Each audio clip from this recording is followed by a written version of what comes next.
నెల్లూరు నగరపాలక సంస్థ కార్యాలయంలోని command control centre విభాగంలో సోమవారం ప్రజా సమస్యల పరిష్కార వేదిక కార్యక్రమాన్ని నగర మేయర్ దేవరకొండ సుజాత, కమిషనర్ వైవర్ నందన్ నిర్వహించారు. ఈ సందర్భంగా వారు అర్జీదారుల నుంచి వినతి పత్రాలను స్వీకరించారు. ప్రజల నుంచి అందుకున్న ఫిర్యాదులను క్షేత్రస్థాయిలో పరిశీలించి వాటికి సంబంధించిన విభాగాల అధికారుల ద్వారా శాశ్వత పరిష్కారం అందించేందుకు కృషి చేస్తామని మేయర్ తెలిపారు. అనంతరం కమిషనర్ మీడియాతో మాట్లాడుతూ నగర వ్యాప్తంగా రోడ్ల ఆక్రమణలతో పెద్ద సంఖ్యలో టౌన్ ప్లానింగ్ విభాగానికి ఫిర్యాదులు అందుకుంటున్నామని, నిర్దేశించిన రోడ్డు మార్జిన్ లోపునే వీధి వ్యాపారాలు చేసుకునేవారు విక్రయాలు జరుపుకోవాలని కమిషనర్ సూచించారు. జిల్లా స్థాయి అధికారుల ఆధ్వర్యంలో ప్రత్యేక కమిటీని నిర్వహించి రోడ్డు ఆక్రమణల సమస్యలకు శాశ్వతంగా పరిష్కారం అందించేలా చర్యలు తీసుకుంటామని కమిషనర్ స్పష్టం చేశారు.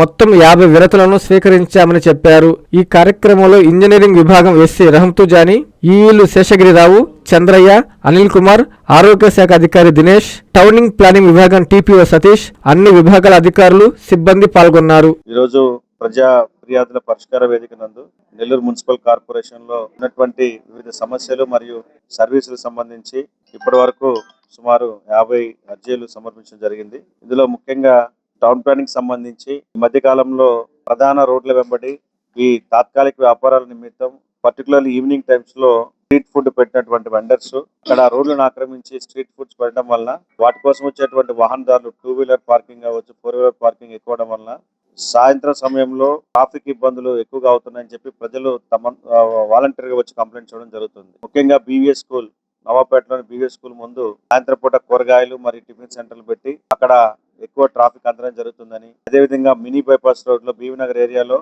ఒకవైపు చేపలు అమ్మడం వల్ల, చేపలు అమ్మడమే కాదు వాటి క్లీనింగ్ యాక్టివిటీ అంతా కూడా అక్కడే చేయడం వల్ల వాటి కొనడానికి వచ్చేవారు, అదేవిధంగా అక్కడ టెంట్లు వేసి వివిధ వ్యాపారాలు చేసేవారి వల్ల మినీ బైపాస్ రోడ్ లో ఎక్కువ ట్రాఫిక్ అంతరాయం జరుగుతుందని, అట్లాగే ఎన్టీఆర్ పార్క్ పరిసర ప్రాంతాల్లో కూడా స్ట్రీట్ ఫుడ్ వలన సాయంత్రం సమయాల్లో ఎక్కువ మంది రద్దీ ఉండడం వల్ల వాహనదారులకి అంతరాయం కలుగుతుందని చెప్పి కంప్లైంట్ చేయడం జరిగింది. అదేవిధంగా నిన్న మేకల మండి ఆ ప్రాంతంలో కూడా చూసాము. ఈ మధ్య కాలంలో డ్రైన్స్ కడితే డ్రైన్స్ పైన మళ్ళీ ఆక్రమణలు చేసి పైన టెంపరీ షెడ్స్ వేశారు. ఇప్పటికే టౌన్ ప్లానింగ్ అధికారులు ఈ ఏరియాలను గుర్తించడం జరిగింది. వీటన్నింటినీ ఈ మధ్య కాలంలో డిస్ట్రిక్ట్ రోడ్ సేఫ్టీ కమిటీ ఆధ్వర్యంలో డిస్ట్రిక్ట్ కలెక్టర్ గారు మరియు ఎస్పీ గారి యొక్క ఆధ్వర్యంలో జరిగినటువంటి కమిటీలో కూడా ఈ విషయాలు చర్చించడం జరిగింది.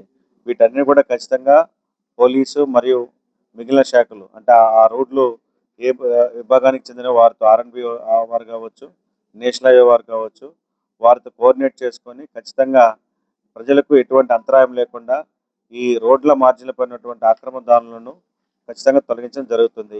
అయితే ఎవరైతే వారి యొక్క లైవ్లీహుడ్ కోసం, ఉపాధి కోసం ఈ పనులు చేసుకుంటున్నారో మీరు ప్రజలకు ట్రాఫిక్ అంతరాయం లేకుండా ఈ పనులు చేసుకోవడానికి మాకు ఎటువంటి అభ్యంతరం లేదు. కానీ మీ వ్యాపారం కోసం, మీ స్వలాభం కోసం రోడ్లను పూర్తిగా ఆక్రమించేసి ప్రజలు ఇబ్బందులు పడినా పర్వాలేదు అనేటువంటి ధోరణిలో కనుక ఉంటే ఖచ్చితంగా కఠిన చర్యలు తీసుకోవడం జరుగుతుంది. కాబట్టి ఈ స్ట్రీట్ వెండర్స్ కావచ్చు, ఈ రోడ్డు మార్జిన్స్ వ్యాపారాలు చేసుకునేవారు ఈ విషయాన్ని గమనించి ప్రజలకు ఎటువంటి అంతరాయం లేకుండా మీ వ్యాపారాలు చేసుకోవాలని చెప్పి రోడ్లను ఆక్రమించడం అనేటువంటిది చట్ట వ్యతిరేక చర్య అని చెప్పి ఈ సందర్భంగా తెలియజేస్తున్నాను. నెల్లూరు నగరంలో ప్రతిరోజు అనేక చోట్ల న్యూ బిల్డింగ్స్ కన్స్ట్రక్షన్ కానివ్వండి, లేదా ఎగ్జిస్టింగ్ బిల్డింగ్స్ని డిమాలిష్ చేసి మళ్ళీ రీకన్స్ట్రక్ట్ చేయడం కానీ జరుగుతూ ఉంది. అయితే దురదృష్టవశాత్తు ఈ కన్స్ట్రక్షన్ చేసుకునే క్రమంలో ఆ కన్స్ట్రక్షన్ మెటీరియల్ అంతా తీసుకొచ్చి ఆ ఇళ్లకు ముందు ఉన్నటువంటి కన్స్ట్రక్షన్ సైట్కి ముందు ఉన్నటువంటి రోడ్ల మీద వేయడం వలన రోడ్లన్నీ కన్స్ట్రక్షన్ మెటీరియల్తో ఆక్రమించబడి అది ప్రజా రవాణాకు ఇబ్బందిగా ఉంటుంది. కాబట్టి ఈ కన్స్ట్రక్షన్ చేసుకునేటువంటి యజమానులు ఆ కన్స్ట్రక్షన్ మెటీరియల్ని మీ కాంపౌండ్లోనే ఉండేటట్లు చూసుకోవాలి. అదేవిధంగా అవసరానికి మించి ఎక్కువ మెటీరియల్ని డంప్ చేయడం ద్వారా అవసరానికి మించి ఎక్కువ ఇసుకని కావచ్చు, కంకర కావచ్చు, బ్రిక్స్ కావచ్చు, ఎక్కువ మెటీరియల్ని డంప్ చేసి రోడ్లను కూడా ఆక్రమించడం వల్ల అది ప్రజలకు అసౌకర్యంగా ఉంది. అటువంటివి కూడా ఉపేక్షించకుండా టౌన్ ప్లానింగ్ అధికారులు వాటి మీద కూడా చర్యలు తీసుకొని ఆ మెటీరియల్ని కూడా తొలగించడం జరుగుతుంది. కాబట్టి ఎవరైతే నిర్మాణాలు చేపడుతున్నారో వారు ప్రజలకు అంతరాయం లేకుండా వారి యొక్క నిర్మాణాలు చేసుకోవాల్సిందిగా తెలియజేస్తున్నాను. నారాయణ మాతృసేవా పథకం అమ్మతనానికి కమ్మనైన పథకం. సుమారు 1500 విలువ గల నారాయణ బేబీ హెల్త్ కిట్ ఉచితం. అవుట్ పేషెంట్స్ కు ప్రతి నెల డాక్టర్ ఫీజు ఉచితం. అల్ట్రాసౌండ్ స్కానింగ్ ఉచితం. గర్భిణీ స్త్రీలు కాన్పు కోసం కానీ ఇతర అవసరమై హాస్పిటల్లో చేరినప్పుడు బెడ్ ఛార్జీలు ఉచితం. ప్రాథమిక వైద్య పరీక్షలు ఉచితం. మందులు ఉచితం. బ్లడ్ బ్యాంక్ నందు అవసరమైన వారికి రక్తం ఉచితం. 5 నుండి 9 నెలల గర్భిణీలకు ప్రతి నెల చెకప్ సమయంలో ఉచిత డ్రై ఫ్రూట్ బాక్స్ మరియు వేరుశెనగ చిక్కీలు ఉచితంగా ఇవ్వబడును. బిడ్డ పోషణ నిమిత్తం తల్లికి 3000 రూపాయల నగదు అందించబడును. కాన్పు కోసం అంబులెన్స్ ఉచిత పికప్ సదుపాయం కలదు. నెల్లూరు నగర పరిధిలో నారాయణ మాతృసేవా పథకం, నెల్లూరు.